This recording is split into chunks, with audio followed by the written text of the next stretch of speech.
श्रीमद् भगवत गीता का अध्याय नंबर 12। अर्जुन ने श्री कृष्ण भगवान से पूछा, हे प्रभु, तुम्हारे कुछ भक्त तुम्हारे इस कमल नयन के उपासक है, कुछ तुम्हारे आश्चर्य रूप के उपासक है, और कुछ तुम्हारे अक्षर अविनाशी रूप के, और एक तुम्हारा जो अनिद्रेश रूप है, जो मन वाणी से परे है, कुछ उसकी उपासना करते हैं। इन सब में चतुर उपासक कौन है? हे प्रभु जी, यह बताएं। अर्जुन की विनय मानकर श्री कृष्ण भगवान जी बोले, हे अर्जुन, जो मेरा कमल नयन प्रकट रूप है, मन को एकाग्र करके परम श्रद्धा से जो इस रूप के उपासक है, मेरे मत में वह भक्त श्रेष्ठ है और चतुर भी। अब दूसरों की बात सुन। प्रथम रूप अक्षर अविनाशी है, तिनकी महिमा मन वाणी पर नहीं आती, जिया द्वारा व्यक्त नहीं होती। इसे अनिद्रेश कहते हैं। जो नेत्रों से ना देखा जाए उसे अव्यक्त कहते हैं। सर्वव्यापी जो है, मन से तिसका प्रताप चितविया नहीं जाता, इस कारण से अचिंत है। उसमें कोई विकार नहीं, कभी घटता नहीं, कभी बढ़ता नहीं, कभी स्थान से चलता फिरता नहीं। इसी से अचल है, जो किसी से हिलाए ना हिले, इसी कारण से ध्रुव कहलाता है। यह 8 प्रताप मेरे अव्यय स्वरूप के है। जो कोई इनकी उपासना करता है, उसके लक्षण सुन। जिन साधनों से अव्यय रूप प्राप्त कर सकते हैं, उनमें 3 साधन करने योग्य है। मुख्य तो सभी इंद्रियों का संयम है, इंद्रियों का जीतना और सबके साथ प्यार और ममता रखना, साथ ही प्रार्थना करना कि हे अविनाशी पुरुष, सब जीव सुखी रहे।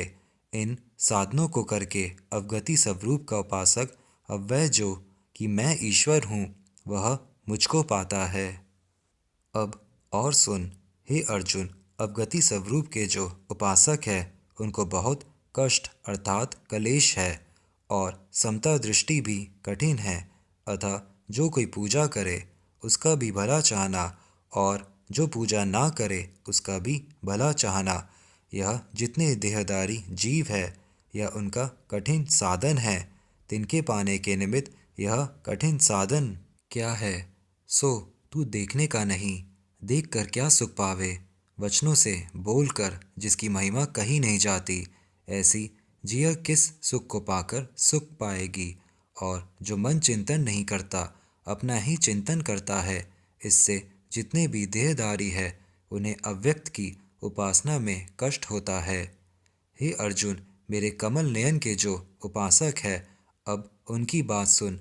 मैं जो देवकी नंदन, यशोदा नंदन, नंद का नंद, परम सुंदर आनंद का समुद्र हूँ, जो मेरे इस रूप के उपासक है और मेरी शरण में आए हैं, जिनके सभी कर्म मुझे समर्पित है। जैसे उनका यह कहना, हे भगवान, मैं तेरा दास हूँ, हर समय मुझको समर्पण कर, मेरा शीत प्रसाद जानकर खाते हैं, हर समय मेरा ही ध्यान, मेरा ही स्मरण करते हैं कि हे गोविंद जी, विष्णु पद गाना, मेरा भजन कीर्तन करना। जो इस प्रकार आनंदित होकर मेरा भजन, मेरी उपासना करते हैं, उनके साथ मैं कैसा हूँ, यह सुन। संसार जो दुख रूप जन्म मरण का घर है, उससे मैं उद्धार करता हूँ, तत्काल ही मुक्त करता हूँ। जिन पुरुषों ने मेरे में मन का निश्चल चेता रखा है, हे अर्जुन, मेरे उपासक जो सेवक हैं, उनके लिए यही साधना करने योग्य है। पहले तो मन को एकाग्र करके मुझ में लगाना और बुद्धि भी मुझ में ही लगाना, ये दोनों साधना मेरे भक्तों को करने योग्य है। इससे अच्छा मुझे प्रसन्न करने का कोई साधन नहीं है। मेरे भक्तों को इसके अतिरिक्त कुछ करना भी नहीं चाहिए। हे अर्जुन, तू केवल मन को एकाग्र करके मेरा स्मरण कर, इसके अतिरिक्त तुझे कुछ नहीं करना। यदि मेरे अतिरिक्त तेरा मन किसी दूसरी ओर भटके, तो उसे बुद्धि के द्वारा रोक और मेरे में निश्चल कर, इसका नाम अभ्यास है। हे अर्जुन, जो अभ्यास योग ना किया जाए और मन में मेरा ध्यान ना लगे, तो प्रातःकाल से रात सोने तक मेरा स्मरण कर, मेरी पूजा कर।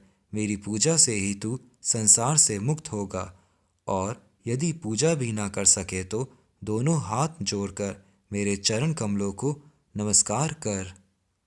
मुख से ऐसा कह कि हे श्री कृष्ण भगवान जी, मैं तेरी शरण में हूँ। जब तू इस प्रकार मेरी शरण में आएगा तो मन मेरे चरणों में निश्चल हो जाएगा। हे अर्जुन, मन का निश्चल चेता मेरे में रख। यह मार्ग बहुत कल्याण का है, इसे अभ्यास योग कहते हैं। इस अभ्यास से ज्ञान श्रेष्ठ है। कैसा ज्ञान? मेरी महिमा का कहना और सुनना। और इस ज्ञान से श्रेष्ठ है ध्यान लगाकर मुझसे जुड़ना। जब मेरे ध्यान के साथ जुड़ता है तो सभी कर्मों के फल त्यागे जाते हैं, क्योंकि जो मेरा भक्त होता है वह सत स्वरूप है। और जो कोई मेरा भक्त सत्य पद को पाता है उसके लक्षण सुन। किसी का बुरा ना चाहने वाला, सबका मित्र बनकर रहने वाला, वह अहंकार ममता से रहित होकर कहे कि ना कुछ मेरा है ना मैं कुछ हूँ, सब परमेश्वर का है।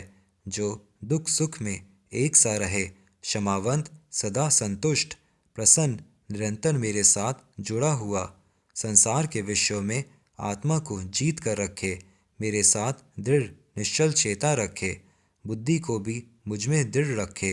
मेरे जो भक्त इस प्रकार मेरा भजन करते हैं वे मुझे पा लेते हैं, वे निर्भय हो जाते हैं, अच्छी बुरी वस्तु पाकर हर्ष या शोक नहीं करते।